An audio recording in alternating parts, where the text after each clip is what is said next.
As the Philippines continues to urbanize and modernize, the role of architects is evolving beyond drawing plans and designing structures. Today, architects are helping shape sustainable communities, drive business innovation, and represent Filipino expertise on the global stage. Recognizing these new opportunities and challenges, the United Architects of the Philippines, Area A, has gathered leaders from more than 80 chapters across the country and overseas to launch a strategic roadmap aimed at strengthening the profession for the years ahead. What does the future hold for Filipino architects, and how can they contribute even more to national development? Here's our special report. The National Board of UAP ay comprised of all the districts in the whole of the Philippines. So, gumawa kami ng theme which is Movers of Progress 2.0 following last year's vision. No? And ang corporate trust ngayon is Justice of the Profession, Visionary Initiative, and Membership Empowerment. The way to operationalize it, para maging katotohanan siya, is to create UAP TAYO Plus for Area A, wherein districts and chapters will implement the 5 pillars of the UAP TAYO Plus. We always have to look at the national goal, which is movers of progress. How to be movers of progress? We have to put justice to the profession, visionary initiative, and we have to put empowerment to our members. And to do that is to have UAP TAYO Plus pillars, which is unity, architects as entrepreneur, global architects, being global architects, education and university linkages, and digital presence as branding for ambassadorship.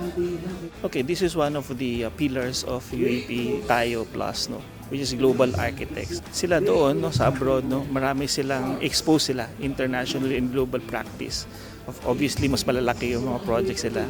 Mas malalaki yung mga hinahandle nila, mga talagang infrastructure boom talaga ron iba, di ba? And it's really global, no. Makakatulong ito sa exposure kung magkakaroon ng mga collaboration or magkakaroon ng forums between those chapters abroad and chapters here in the Philippines will have a joint session together. And ano ba yung mga best practices abroad na pwede natin implement sa Pilipinas, na makakatulong sa Pilipinas, sa built environment ng Pilipinas. Of course, they're exposed to different programs and different exposure doon internationally, globally. So ngayon, pag dinala na rito yun, yung kanilang technology, makakatulong yun sa mga Pilipino. Let's face it, no? Reality check. Mas advanced naman talaga sila abroad. No? And if these global Filipino architects will bring home this technology in the Philippines, it will really help the design and the built environment that we have now in the Philippines. The success will look like that all the 88 chapters are unified, no? Showing all the one goal. They have already implemented one of the pillars of the 5 pillars of UAP TAYO Plus, and they have undergone yung mga, example, yung mga trade shows, mga trade missions, mga collaboration, and of course, nagkaroon ng mga district assemblies, nagkaroon ng mga district ambassadors, no? And all of this are culminating on February next year.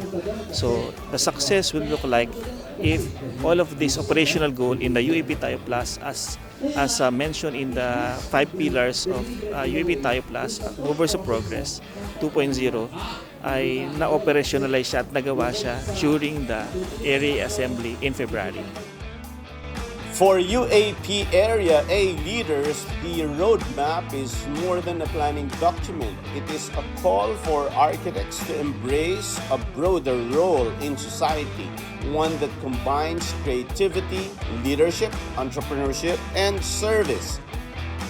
Buildings may begin with a blueprint, but the future of a profession requires a shared vision. Through initiatives like UAP TAYO Plus, architects across the Philippines and beyond are seeking to align their expertise, strengthen their communities, and prepare for the opportunities of a rapidly changing world.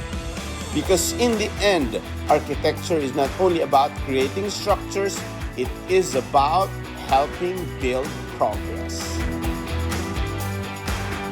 Mga Kanet 25, this is Cesar Vallejos of Open for Business. For more updates, just click the subscribe button and follow us on Net25 social media pages at Net25 TV and at Net25 Entertainment Facebook pages.